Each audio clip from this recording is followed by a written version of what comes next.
عن أبي هريرة رضي الله عنه قال قال رسول الله صلى الله عليه وسلم ثلاثة لا ترد دعوتهم الصائم حتى يفطر والإمام العادل ودعوة المظلوم يرفع الله فوق الغمام ويفتح لها أبواب السماء ويقول ربي وعزتي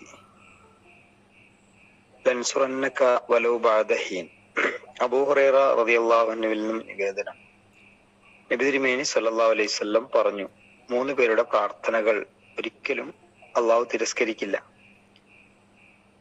ഒന്നാമത്തവൻ നോമ്പുകാരനാണ്. അദ്ദേഹം നോമ്പ് തുറക്കുന്നത് വരെ നടത്തുന്ന പ്രാർത്ഥന. രണ്ടാമത്തേത് നീതിമാനായ ഭരണാധികാരിയാണ്. മൂന്നാമത്തേത് ആക്രമിക്കപ്പെട്ടവന്റെ പ്രാർത്ഥനയാണ്.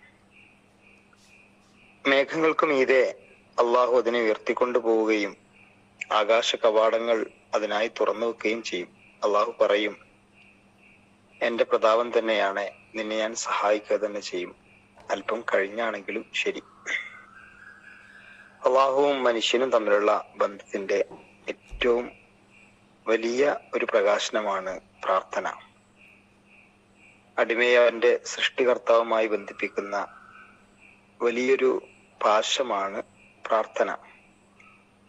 അതോടൊപ്പം അള്ളാഹുവിനുള്ള ആരാധനയും മഹത്തായ പുണ്യകർമ്മവുമാണത്. നോമ്പിനെ കുറിച്ച് 4 സൂക്തങ്ങളാണ് ഖുർആനിൽ പറഞ്ഞിട്ടുള്ളത്. അതിനിടയിൽ പ്രാർത്ഥനയെ അള്ളാഹു ചേർത്ത് വെക്കുന്നുണ്ട്. വൈദാ സഅലക ഇബാദി അന്നി ഫഇന്നി ഖരീബുൻ ഉജീബു ദഅവത ദാഇ ഇദാ ദഅാനി ഫലസ്തജീബു ലി വലിയുമിനു ബി ലഅല്ലഹും യർഷുദൂൻ. എന്റെ അടിമ എന്നെ കുറിച്ച് നിന്നോട് ചോദിച്ചാൽ അവരോട് പറയുക, ഞാൻ അവരുടെ സമീപസ്ഥനാണ്. പ്രാർത്ഥിക്കുന്നവർ എന്നോട് വിളിച്ച് പ്രാർത്ഥിക്കട്ടെ, എന്നിൽ വിശ്വസിക്കട്ടെ, എന്റെ നിർദ്ദേശങ്ങൾ അനുസരിക്കട്ടെ, അവർ ഹിദായത്തിലായേക്കാം. മുകളിൽ പറഞ്ഞ റസൂലുള്ളാഹി സ്വല്ലല്ലാഹു അലൈഹി വസല്ലമയുടെ വാക്കുകൾ നമുക്ക് വലിയ വലിയ ആശ്വാസമാണ്, വലിയ പ്രതീക്ഷയാണ്. അള്ളാഹു ഉറപ്പായും പ്രാർത്ഥന സ്വീകരിക്കുന്ന 3 വിഭാഗങ്ങളെ കുറിച്ച് അവിടെ പറയുന്നു. നോമ്പുകാരനാണ് അതിൽ ഒന്നാമത്തേത്. അള്ളാഹുവിന്റെ പ്രീതിയും കാരുണ്യവും തേടി അവൻ കൽപ്പിച്ചത് പ്രകാരം നിർവഹിക്കുന്ന മഹത്തായ ഒരു ഇബാദത്താണ് നോമ്പ്. നോമ്പുകാരൻ ലൗകികമായ എല്ലാ ചാബല്യങ്ങളിൽ നിന്നും താല്പര്യങ്ങളിൽ നിന്നും തന്റെ ആത്മാവിനെയും ശരീരത്തെയും ശുദ്ധീകരിക്കാൻ പ്രതിജ്ഞ എടുത്ത ഒരു വ്യക്തിയാണ്. അള്ളാഹുവിന്റെ തൃപ്തിക്ക് വേണ്ടിയാണ്, പ്രീതിക്ക് വേണ്ടിയാണ് അവന്റെ അന്നപാനീയങ്ങളും ദേഹേച്ഛകളുമൊക്കെ അവൻ ഉപേക്ഷിക്കുന്നത്. എന്നല്ല, ശരീരത്തിന്റെ മുഴുവൻ അവയവങ്ങളും അള്ളാഹുവിന്റെ കൽപ്പനകൾക്ക് അനുസൃതമായി ക്രമീകരിക്കാൻ ഓരോ നോമ്പുകാരനും ആത്മാർത്ഥമായി പരിശ്രമിക്കുന്നു. മോശമായ വാക്കും പ്രവൃത്തിയും ഒന്നും നോമ്പുകാരന് ഉണ്ടാവുന്നില്ല.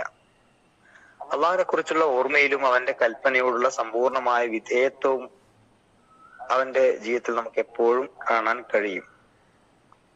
സൃഷ്ടികൾ ഏറ്റവും ശ്രേഷ്ഠരായ മലക്കുകളെ പോലെ അള്ളാഹു അതുകൊണ്ട് തന്നെയാണ് നോമ്പുകാരെ പ്രത്യേകം പരിഗണിക്കുന്നത്. ഒരു മഹത് വചനത്തിൽ ഇങ്ങനെയുണ്ട്, നൗമു സ്വായിമി ഇബാദത്തുൻ വസുംതുഹു തസ്ബീഹുൻ വഅമലുഹു മുളാഅഫുൻ വദുആഉ മുസ്തജാബുൻ വലംബുഹു മഗ്ഫൂറുൻ.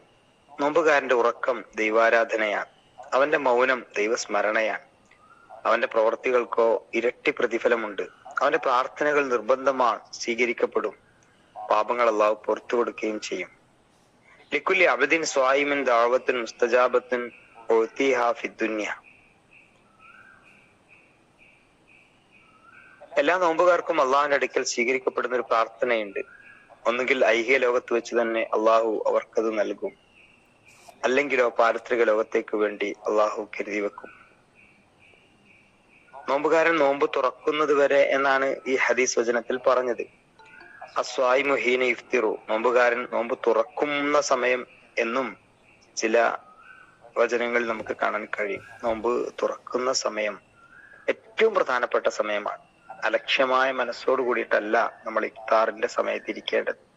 കുറെ ധൃതിപ്പെട്ട് കുറെ കാര്യങ്ങൾ ചെയ്യുമ്പോ ബാങ്ക് കേൾക്കുന്നു, അപ്പോൾ ഒരു ഗ്ലാസ് വെള്ളം കുടിക്കുന്നു, ഒരു ഈത്തപ്പഴം കഴിക്കുന്നു എന്നതല്ല. ഒരല്പം ആശ്വാസത്തോടെ ഇഫ്താറിന്റെ സമയം നമ്മൾ പ്രാർത്ഥനയോടെ കാത്തിരിക്കണം. അള്ളാഹുവിന് ഏറ്റവും ഇഷ്ടപ്പെട്ട സമയമാണത്. അതുപോലെ തന്നെ അത്താഴത്തിന്റെ സമയവും അത്താഴത്തിൽ ബറക്കത്തുണ്ട് എന്ന് നമ്മൾ പഠിച്ചിട്ടുണ്ട്. അത്താഴ സമയം അള്ളാഹു നമ്മുടെ സമീപത്തിരിക്കുന്ന സമയമാണ്. ആ സമയത്ത് പടച്ചവനോട് ചിലത് ചോദിക്കാൻ പറയാൻ നമുക്ക് കഴിയേണ്ടതുണ്ട്. നോമ്പിന്റെ രാവും പകലും എല്ലാം ശ്രേഷ്ഠമാണ്. നമുക്ക് പറയാനുള്ളത് ദുന്യാവിന്റെ വിഷയങ്ങളും പരലോകത്തിന്റെ വിഷയങ്ങളും നമ്മുടെ നാഥനുമായി സംസാരിക്കുക, അള്ളാഹുവോട് ചോദിച്ചുകൊണ്ടേയിരിക്കുക. എത്ര ചോദിച്ചാലും മടുപ്പ് വരാത്ത റബ്ബിനോട് കൂടുതൽ കൂടുതൽ ചോദിക്കാനും മിണ്ടിപ്പറയാനും ആ രീതിയിൽ നമ്മുടെ മനസ്സും പടച്ചവനും തമ്മിൽ കൂടുതൽ കൂടുതൽ ബന്ധം ഊഷ്മളമാക്കാനും ഈ റമദാനിലൂടെ നമുക്ക് എല്ലാവർക്കും സാധിക്കേണ്ടതുണ്ട്.